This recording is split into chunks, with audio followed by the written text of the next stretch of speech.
Oke, jadi ini ceritanya tentang kafe ya. Tapi sebelum kafe, mungkin kita ceritanya tentang studio kreatifnya dulu. Jadi tahun 2009, Bu Ari dan suami Bu Ari Okta, Pak Adi Surya, itu kita sama-sama bersepakat untuk membuka sebuah ruang kreatif yang kita buka untuk publik, yang basisnya adalah desain, seni, desain, dan culture. Jadi seni, desain, dan budaya. Di situ kita mulai berkegiatan tahun 2009 sampai sekarang tahun 2024, dan kemudian di 1 tahun ya. Jadi sebenarnya kafenya baru 1 tahun belakangan itu kita merasakan bahwa ketika kita berkegiatan ataupun ada yang menunggu ketika saudaranya, anaknya berkegiatan, itu ternyata membutuhkan makan dan minum. Nah, baru kemudian kita membuka kafe. Karena kalau di Palakali Kreatif itu kan kita basisnya seni rupa dan desain, jadi semua kegiatannya itu berkaitan dengan seni rupa dan desain. Kita ada 3 program utama. Yang pertama itu adalah edukasi seni, kemudian kolaborasi komunitas, dan memproduksi produk kreatif. Nah, di edukasi seni itu memang kita membuka kelas seni yang itu bisa reguler ataupun bisa berdatang gitu ya. Nah, itu kita buka setiap hari, mulai dari hari Senin sampai hari Sabtu.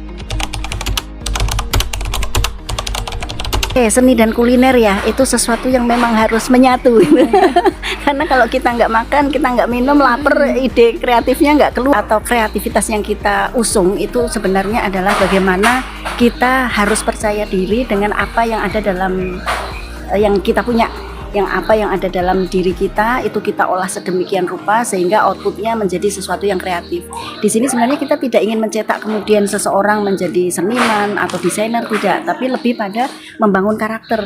Karena melalui kegiatan berkesenian itu kita sebenarnya berlatih untuk bertanggung jawab, berlatih untuk jujur, berlatih untuk punya empati, bekerja sama, dan seterusnya. Jadi justru karakter itu yang ingin kita tumbuhkan melalui kegiatan seni. Nah, kemudian apa hubungannya dengan kuliner? Ya itu tadi, kita harus apa namanya ya?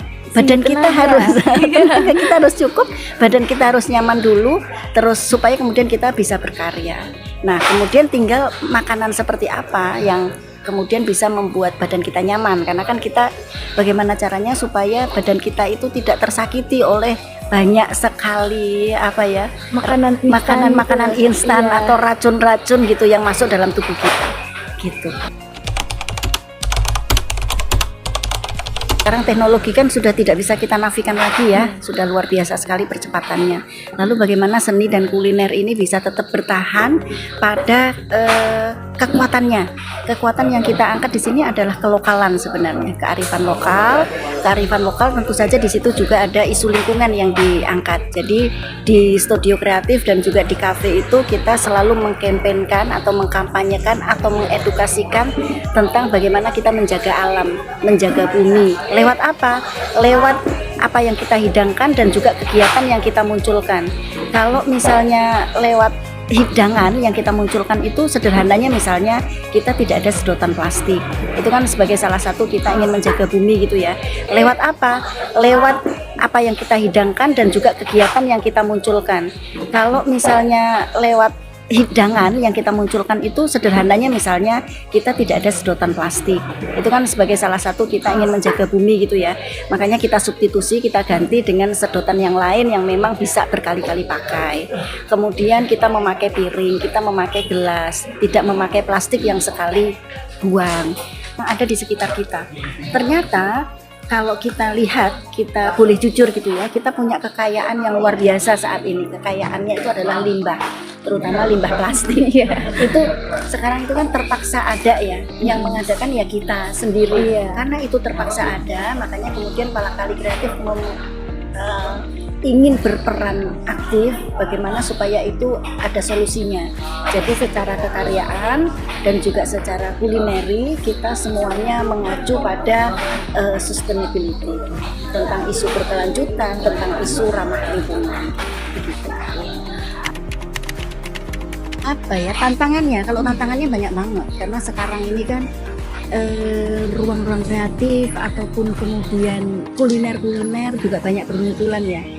di satu sisi itu juga cukup menggembirakan karena artinya semuanya ternyata kreatif, semuanya ternyata kemudian menggeliat pada ranahnya masing-masing.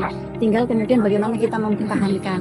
Jadi justru tantangannya adalah itu, bagaimana kita mempertahankan, bagaimana kita tetap konsisten dengan konsep, dengan paradigma yang kita punya. Itu tantangannya.